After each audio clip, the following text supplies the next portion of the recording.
हर कोई तो इन्वेस्ट करना चाहता है पर कुछ समझ नहीं आता कि कहाँ, कैसे, किस तरह से इन्वेस्ट करे। इस वीडियो में समझते हैं कि कैसे शेयर में इन्वेस्ट किया जाता है, उसके लिए क्या प्रोसीजर है।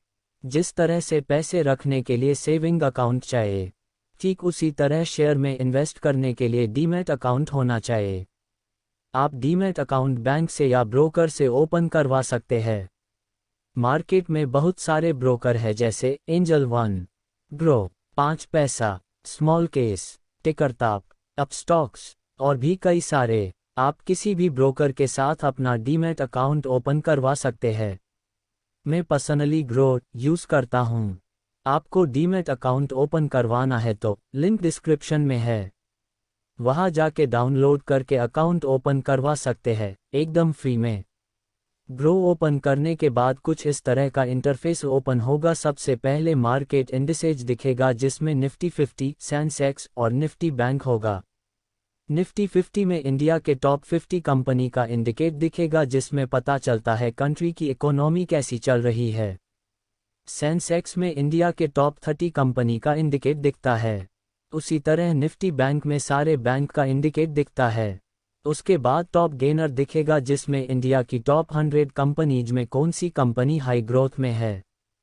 थोड़ा नीचे आने के बाद स्टॉक्स इन न्यूज दिखेगा जिसमें इंडिया की कंपनीज के बारे में कोई न्यूज़ आया होगा तो उन कंपनीज का लिस्ट न्यूज में दिखेगा। एक सिदम नीचे आने पर टॉप लूजर दिखेगा जिसमें इंडिया की टॉप 100 कंपनीज में कौन सी कंपनी डाउन जा रही है। अब रैंडमली कोई कंपनी को सर्च करते हैं जैसे एनएचपीसी लिमिटेड।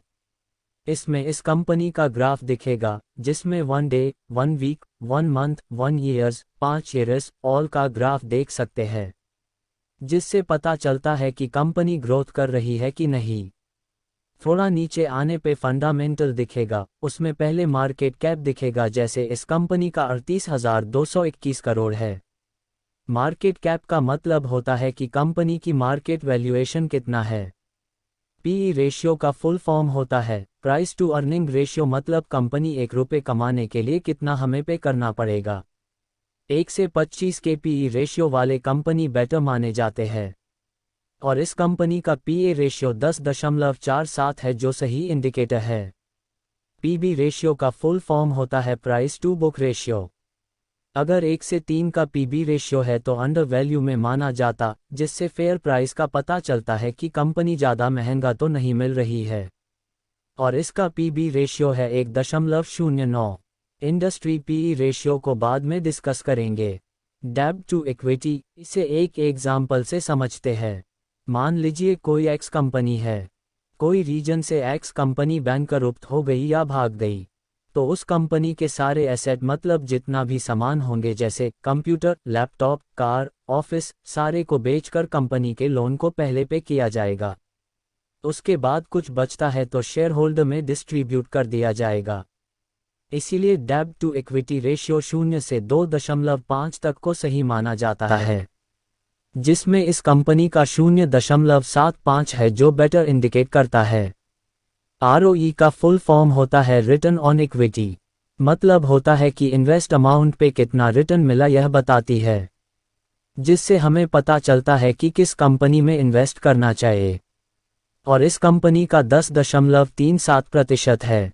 ईपीएस का फुल फॉर्म होता है अर्निंग पर शेयर, मतलब कि कंपनी हर एक शेयर में कितना अर्न करती है, और ये कंपनी हर एक शेयर पर 3 रुपये 64 पैसे अर्न करती है। डिविडेंड यील्ड का मतलब होता है कि कंपनी जितना भी अर्न कर रही है वह पैसों को अपने शेयर होल्डर को कितना प्रतिशत में दे रही है, जो कि कैलकुलेट किया जाता है फेस वैल्यू से। जैसे इस कंपनी का फेस वैल्यू 10 है और कंपनी का डिविडेंड यील्ड है 4.76, तो 10 का 4.76% होता है 48 पैसा। इसका मतलब ये कंपनी हर एक शेयर होल्डर पे 48 पैसा डिविडेंड देती है। थोड़ा और नीचे करने पे फाइनेंशियल दिखता है जिसमें रेवेन्यू, प्रॉफिट और नेटवर्थ दिखता है। रेवेन्यू का मतलब होता है कि कंपनी अपने प्रोडक्ट को कितना सेल कर रही है हर साल। जैसे इस कंपनी ने 2021 में 9,648 करोड़ का सेल की, 2022 में 9,189 करोड़ का सेल की है। प्रॉफिट में दिखेगा कि कंपनी सालाना कितना अर्न कर रही है। जैसे 2021 में 3160 करोड़ का अर्न की 2022 में 4734 करोड़ का अर्न कर चुकी है।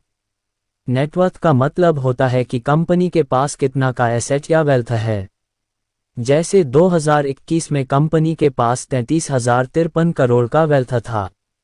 2022 में 34,921 करोड़ का वेल्थ हो गया है।